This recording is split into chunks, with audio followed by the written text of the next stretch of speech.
Inabutan ni Bella Hadja si Don Pepe. Natamaan ng bala si Zoe na ginawa ni Don Pepe. Nilapitan pa nga ni Lolo Pepe si Zoe. Nagsisisi siya dahil nadamay pa si Zoe.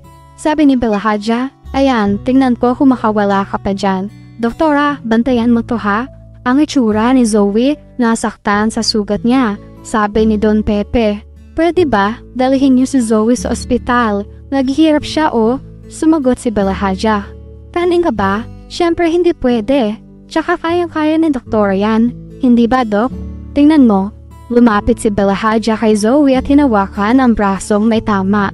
Umaray ng malakas si Zoe. Sabi ni Bella Hadja, "Oh, ang layo-layo sa bitukan nito eh." Nagpaalala ulit siya kay doktora. "Doktora, wag mong patatakasin ulit yan ha." "Sige na." Umalis na si Bella Hadja. Lumingon naman si Lolo Pepe kay Zoe. "Zoe, pasensya na ha. Hindi ko talaga sinasadya. Akala ko hindi ikaw yun. Akala ko yung kumag na yun eh.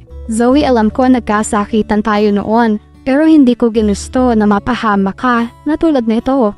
At saka Zoe, hindi ko mapapatawad ng sarili ko kung napatay kita. Zoe, gamutin mo ang sarili mo." Tumayo si Zoe at lumapit kay Lolo Pepe. "Lolo, paano ko gagawin yun? Wala naman pong gamot dito." Sabi ni Don Pepe, "Dalhin mo ang sarili mo sa ospital." Sagot ni Zoe, "Lo, hindi pwede. Magagalit si Mami. Tsaka hindi ko na po kaya. Ang sakit po eh." Sabi ni Lolo Pepe, "Ang bilis mo namang sumuko. Kita mo nga ako. Tingnan mo itsura ko. Pero hindi ako sumusuko. Tanyag ako." "Ikaw ay tanyag din. Ang mga tanyag ay hindi sumusuko." Naalala ni Zoe ang mga pangyayari na kinidnap sila ni Annalyn at yung naaksidente ang mami niya sa lindol. Sabi niya, "Kaya pala duwag ako. Hindi naman kasi ako tunay na tanyag. Si Annalyn lang yun. Lo, siya lang ang tunay na anak ni Daddy. Kaya matapang siya." Sabi ni Lolo Pepe, "Magaling ka. Magaling ka, Zoe. Naging doktor ka nga eh. Ibig sabihin magaling ka. Magaling. Maniwala ka sa sarili mo. Tatagan mo ang loob mo. Dalhin mo ang sarili mo sa ospital. At pagdating doon, tumawag ka sa pulis at isumbong mo ang mami mo." Napakunot ng noo si Zoe. "You want me to betray Mom?" Sagot ni Lolo, "Oo, dahil hindi naman tama ang mga ginawa niya eh. Tama ba na ginanito niyo ko? Tama ba yon? Kaya tumawag ka na. Pagdating mo sa ospital, tumawag ka sa pulis. Isumbong mo ang mami mo." Napapaiyak si Zoe. Nakatulala siya. Biglaan siyang nagdalawang isip. Samantala, nagkausap na ng personal sina Annalyn at Lines. Umiiyak si Annalyn dahil nalaman na niya ang panganib na dinanas ng nanay niya kagabi. Sabi niya, "Nay, bakit hindi ka po nagsasabi sa akin kagabi? Sana pinuntahan mo po kita." Nanghihina si Annalyn at napaupo siya. Iyak siya ng iyak dahil wala siyang nagawa para sa nanay niya na dumanas rin ng kapahamakan. Sabi niya, "Alalang-alala ako kay tatay tapos ikaw pala yung masasaktan. Kasi hindi ka po nagsasabi sa akin. Paano po kung may nangyari pa sa'yo?" Samantala, habang naka-confine ay nagtataka si Giselle. Bakit wala pa si Zoe? Ganung lahat sila nag-aalala ng husto kay Don Pepe. Sabi niya, "Nasaan na nga pala si Zoe?" Hindi alam ni RJ ang sasagot pero ang sabi niya, "Ang alam ko, may duty siya." Sumabat si Dr. Ken. Sagot nito, "Hindi po siya pumasok." Nagtataka sila, lalo na si RJ. Nagtanong ulit si Giselle, "Oh Beng, nasaan ba yung anak mo?" Naisip ni RJ si Dr. Ray. Dahil siya naman ang medical director ng Apex, baka may alam siya kung nasaan si Zoe. Sa kabilang banda, bumalik na si Moira sa hideout nila. Nakita niyang sugatan si Zoe. Nag-aalala siya. "Oh my God, Zoe, anong nangyari sa iyo anak?"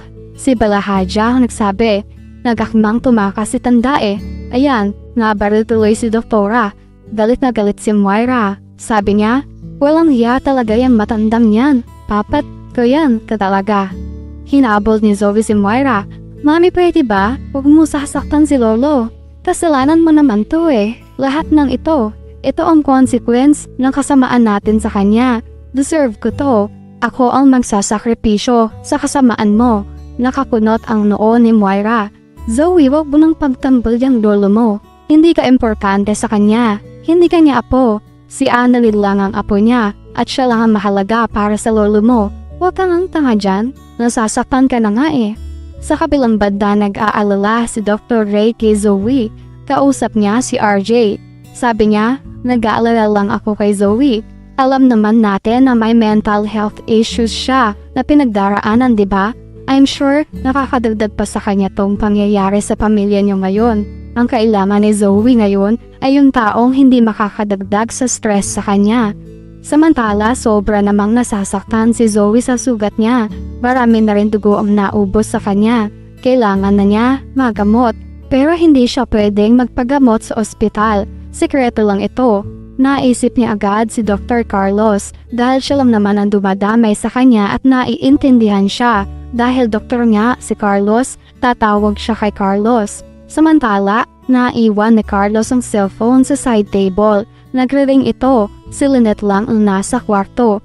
Dahil asawa naman si Lynette ni Carlos, ay naisipan niyang sagutin ang tawag. Nagtataka si Lynette sa pangalan ni Zoe ang naka-flash sa screen na calling.